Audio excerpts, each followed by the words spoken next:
The Ultraviolette F77 is like a major headache. Except that you do find yourself enjoying that pain. There's so much to like about it.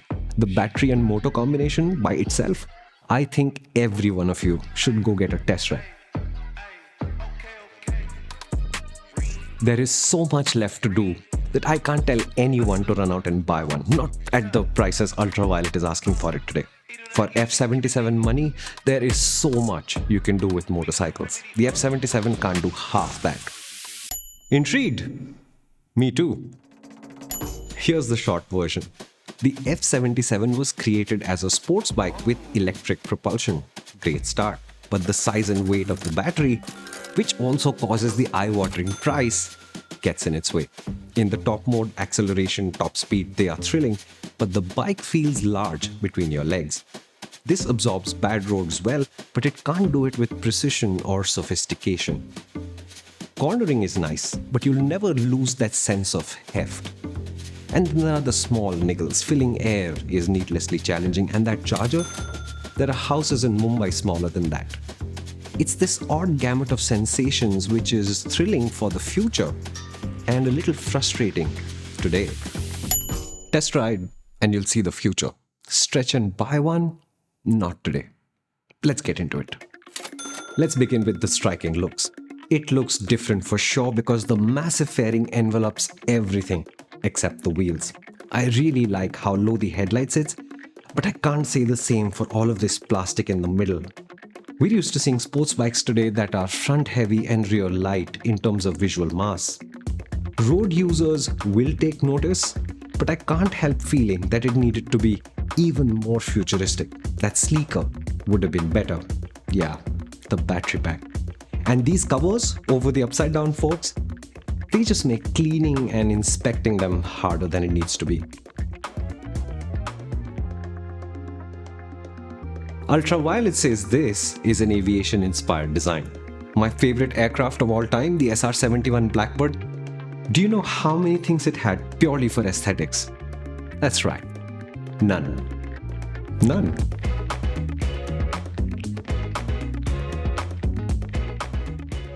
The meat of the F77's appeal is the battery and the motor. Performance in ballistic mode, the top mode, is impressive.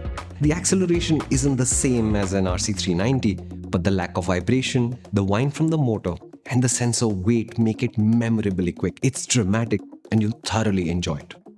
What you'll use more often probably is combat mode, where you find yourself immediately in a fight with another rider. No, I'm kidding. It's a very sweet mode. Range stays above 170 kilometers no matter what, and the acceleration is real, usable, and enjoyable. The glide mode is sort of their economy mode, and even there, the F77 is not dog slow. And you can ride it hard. On one commute, empty roads, I pulled 40% of the charge in just 50 kilometers. And before you start freaking out, that battery is so large that there was still enough range left. It did produce a heat warning and it kicked me out of ballistic mode into combat, but to my surprise, 5 kilometers later, it was ready for another sortie.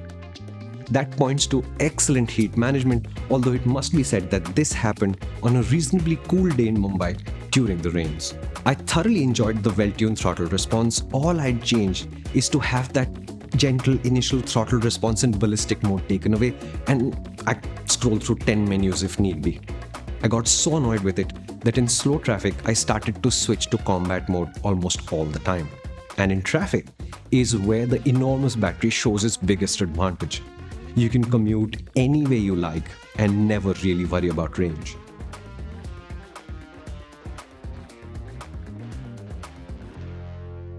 What? The performance is good.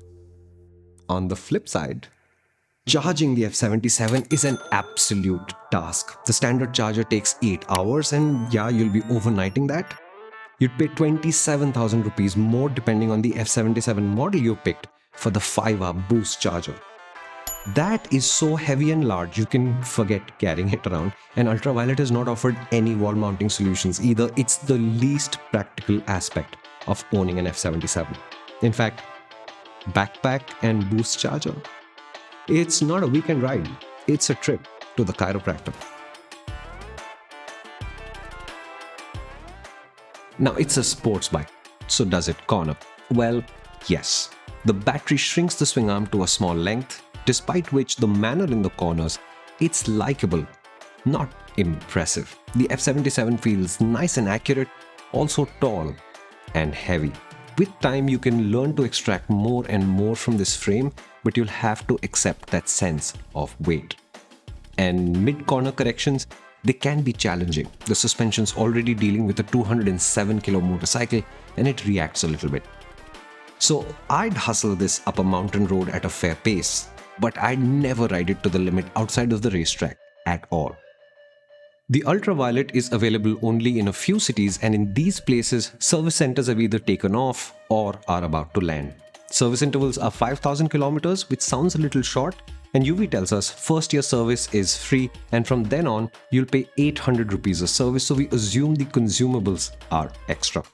The standard motorcycle warranty is 3 years, 30,000 kilometers, which is also the battery warranty for the base model. The middle model Recon, 5 years, 50,000 kilometer battery warranty, and you can pay 40,000 rupees more to extend the coverage to 8 years and 1 lakh kilometers in all, which is the standard battery warranty on the top model, the Limited. The Ultraviolette F77 left me with conflicted emotions. The large and heavy battery pack causes compromises in many areas. Ride quality, cornering, they are less than what a modern sports bike should just be able to achieve. That purity of performance that a sports bike represents, in the dynamics area, the F77 definitely has ground left to cover. If this was a sports naked, I now think, many of these issues would be easy to look past. On the flip side, the battery, motor, performance and range equation is deeply impressive. The faster I rode, the less the niggles and the nitty-gritty seemed to matter. I climbed off every time thinking, wow, the electric future is going to be amazing. The smooth acceleration, the silent fast cruise, and the ability to slip through traffic. The F77 is a very thought-provoking glimpse into what EVs will be when the batteries become smaller, cheaper, lighter, and more energy dense. But today is not that day. I do recommend a test ride, but I cannot tell you to buy one. Motorcycles represent freedom. It's not a vague word. Unlike scooters, a motorcycle rider gets to choose where to point it and then go as far down the road as they like. To choose when this impulse strikes and then head out without a second thought. This the F77 cannot do. Weekend riders will probably be fine, but the enormous battery that enables these forays is the string attached. That's the ache in my head that won't go away. I suppose it's the pain of being in a transition. But at this price, I'm wondering, how will the F77 sustain Ultraviolette's business? And then we thought, what if the F77 is to Ultraviolette what the Roadster was to Tesla? And if that's the case, Ultraviolette, consider our appetites whetted. Can't wait for a more realistic, ballistic motorcycle soon.